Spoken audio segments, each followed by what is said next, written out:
Hey folks, check this out. Robert Kiyosaki, the financial guru, has dropped some bombastic predictions about a possible economic catastrophe in 2023. He's suspicious of banks, criticizes million-dollar bailouts, and points out how interest rates will impact the entire market. But hold on, it's not just a warning. The guy also has strategies up his sleeve. Short-term bonds, fixed interest rates on loans, debt payment, and investment in gold and silver. This move could be the key to not getting caught off guard. Intrigued? Then subscribe to the channel because in the full video, we'll delve deeper into this financial game and discover how to prepare for the upcoming economic chapters. It's a must-watch, trust me. 5. Financial catastrophe. Warning in 2023. So folks, hold on to this. I'm up to date on Robert Kiyosaki's latest financial predictions, and the guy is not optimistic at all. He's sounding a serious alarm about a possible global financial catastrophe towards the end of 2023. And why? He's criticizing the central bank's strategy, saying that the rise in interest rates will be the reason behind the imminent chaos. According to him, this will set the stage on fire, affecting stocks, bonds, real estate, and even the US dollar. It's like an economic tsunami, you get it? And Kiyosaki doesn't stop there. He criticizes the U.S. government's response to the financial crisis, especially the bank bailout. The guy thinks it will lead to more inflation, and I admit his explanation makes sense. He doesn't buy into the idea that bailing out failed banks won't come out of our pockets. And it's not just him. There are more big names pointing fingers, like former UN Ambassador Nikki Haley. She tweeted that bailing out banks is like socialism for the wealthy. It's a tough situation, my friend. You know, Kiyosaki isn't a big fan of banks. He's in the vibe that banks are there to protect their interests, not ours. He says that the increase in interest rates will mess with savings accounts, CDs, and even influence the real estate market. The situation is so tense that some experts are urging regulators not to raise rates further to avoid putting more pressure on banks. According to Kiyosaki, the Federal Reserve will have to swallow inflation for a while to see how it goes. Now in practice, Kiyosaki is giving a real heads up to people.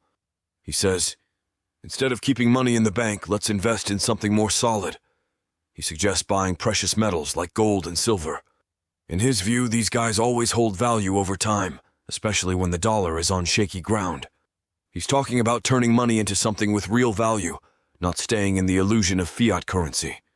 It's like he's saying, let's put our money to work for real because, in the end, that's what will be worth it. 4. Inflation and rising interest rates. Hey, check out what Kiyosaki is saying about inflation and the rise in interest rates, especially in the US. The guy is on top of this, and he warns that it will directly impact inflation. He's not holding back criticism against the US government, especially in how they handled the financial crisis. And look, he's not optimistic about the bank bailout. In his view, this will only fuel the inflation fire. And it's not just Kiyosaki pointing fingers. Other important figures, like former UN Ambassador Nikki Haley, are also getting into this fight. She said that bailing out banks is like giving a socialism bath to the wealthy. It's a lot of confusion in the mix, right? Kiyosaki's explanation of how interest rates will impact inflation is serious business. He sees an increase in rates as a trigger that will make people pay more for everything. And there's a detail. He thinks banks are there to protect themselves, not us. Their idea of raising rates, according to him, will affect everything from savings accounts to the real estate market. It's almost like a domino effect, you know? So Kiyosaki is sending a message to people not to just stand by. He suggests that we think about strategies like investing in safer things. He doesn't want people keeping money in the bank as if it were a sacred vault. His advice is to invest in assets that can withstand turbulence, like gold and silver. He's talking about being proactive, not sitting idly by while inflation and interest rates do this crazy dance. It's his view, but it seems to make sense, right? 3. Distrust in banks. Man, Kiyosaki is stirring up a serious hornet's nest when it comes to distrust in banks. He's there pointing fingers, questioning this blind trust we have.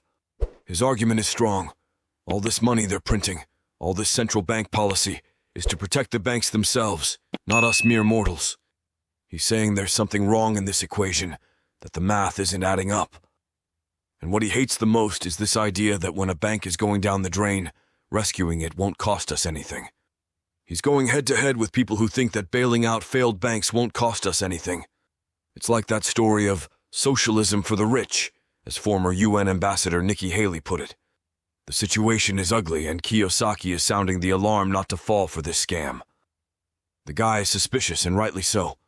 He says that banks are there to protect their interests, not ours. And then when there's a bank bailout, who foots the bill? Us, the taxpayers. He's saying we need to open our eyes, that we can't blindly trust these giants of the financial system. It's like he's giving us a financial survival tip, you know? So here's the reflection. Is all this trust in banks justified? Kiyosaki doesn't think so, and I'm starting to wonder if it's time for us to be a bit skeptical too. 2. Impact of interest rates on different sectors. Dude, now let's talk about the real musical chairs game. The impact of interest rates on everything, absolutely everything. Kiyosaki is breaking down this thing, and we better pay attention. Check this out. An increase in rates is not just a matter of bank interest rates. It splashes onto various areas like savings accounts and CDs. What does this mean? If you're stashing some cash, you'll start seeing a higher return, but at the same time, loans will get more expensive. It's a financial seesaw, my friend. It goes beyond that, especially for people eyeing the real estate market. Kiyosaki throws it in our faces that when rates go up, demand for houses tends to decrease. It's kind of logical, right? If people have to face higher interest rates to finance a house, many give up or postpone the purchase. And then the market feels the blow. On the flip side, if you already have a house and are thinking of refinancing, it might backfire because it will cost more. But it doesn't stop there! Kiyosaki goes further and talks about the impact on the bond market. These guys undergo a domino effect when rates go up. Like if you have bonds, their prices may drop, which isn't very cheerful news. And here's the catch. Interest rates also affect the ability to refinance existing debts. What does that mean?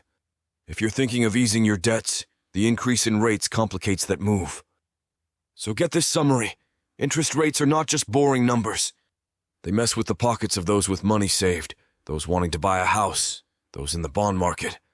It's almost like a game of chess, and Kiyosaki is giving us the coordinates not to get lost on the board. 1. Strategies recommended by Kiyosaki. Hey, my friend, Kiyosaki means business and has an arsenal of strategies to face this somewhat crazy economic scenario we're living in. First move, he's talking about buying short-term bonds. It's like a short-term bet, you know? The idea is kind of riding the wave, making some money while the tide is in our favor. And there's more, check this out. He keeps emphasizing fixing interest rates on mortgages. It's almost like locking in a good price while you still can. After all, if rates are going up, you secure a mortgage with lower interest before this party ends. Another valuable tip that Kiyosaki is sharing is about debts. He's talking about paying off those with variable rates before they devour you. His logic is clear. With rates going up, these debts might become more expensive to hold. So it's better to anticipate and handle them while it's still easier. The icing on the cake, my brother, is investing in inflation-protected assets. Kiyosaki is a fan of gold and silver, you get it? He's saying that these precious metals are like a shield against the devaluation of money. Instead of letting your money rot in the bank, he suggests investing in something that has a more real value, something that won't lose significance with the twists of inflation. In summary, Kiyosaki is giving us the recipe. Short-term bonds, locked interest rates and mortgages, paying off debts before things get complicated, and investing in gold and silver. It sounds like a battle plan, right? And thinking about it in this economic scenario, it's better to have some strategies up our sleeves. Hey folks, after exploring Kiyosaki's ideas about the financial future, I can't help but invite you to take action. If you liked what we discussed here, give that like to strengthen the support. And of course, don't forget to subscribe to the channel to not miss any details of this journey through the finance universe with us. But what about you? What's your take on these strategies? Leave your thoughts in the comments. Let's build a strong community, exchange ideas, and maybe uncover more secrets of this economic game together. We're in this together, so let's interact and make this network grow. Until the next video, folks.